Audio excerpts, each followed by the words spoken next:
Le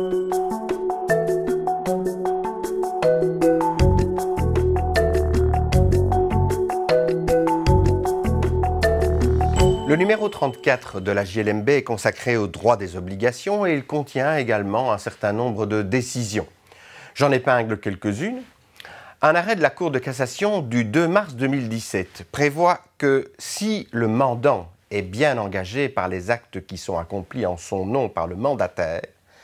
cela n'implique pas pour autant que l'activité du mandant se situe là où travaille le mandataire, ce qui a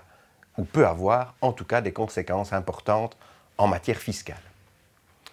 Un arrêt de la Cour d'appel de Mons du 11 octobre 2016 examine la problématique de la lésion qualifiée dans des ventes immobilières, mais qui avait la particularité d'être des ventes complexes et comprenant une clause de réméré. Il faut examiner le prix des différents immeubles qui ont été vendus en fonction de ces particularités et non intrinsèquement. Il est assez évident que lorsque l'on se trouve en présence d'une vente complexe comprenant une clause de réméré, il est assez logique que le prix global soit inférieur à celui que l'on aurait obtenu si tous les immeubles avaient été vendus séparément sans possibilité de réméré.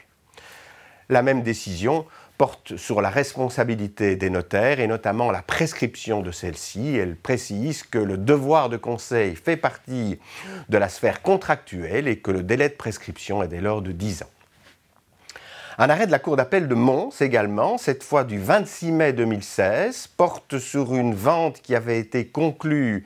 sous conditions suspensives d'obtention d'un permis d'urbanisme et elle précise qu'il appartient à l'acheteur de faire toutes les diligences nécessaires pour essayer d'obtenir ce permis, sans bien sûr que le fait qu'il ne l'ait pas obtenu soit l'indication d'une faute, puisque la délivrance du permis dépend évidemment d'un élément extérieur, l'appréciation de l'autorité.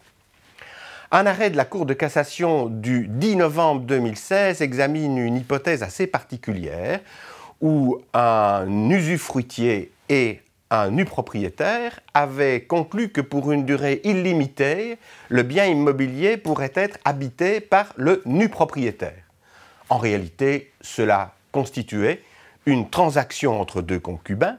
et la Cour de cassation valide la solution selon laquelle, dans cette hypothèse-là, quoique la convention soit à durée illimitée, il n'est pas possible d'y mettre fin car cela serait ne pas respecter la transaction. Plusieurs autres décisions, notamment en matière de fonction complétive de la bonne foi, en matière de vice caché et de bref délai, et en matière de résiliation d'un contrat d'entreprise qui ne prévoyait pas de délai d'exécution et dans lequel il n'y avait pas eu de mise en demeure du maître de l'ouvrage avant qu'il mette fin au contrat d'entreprise.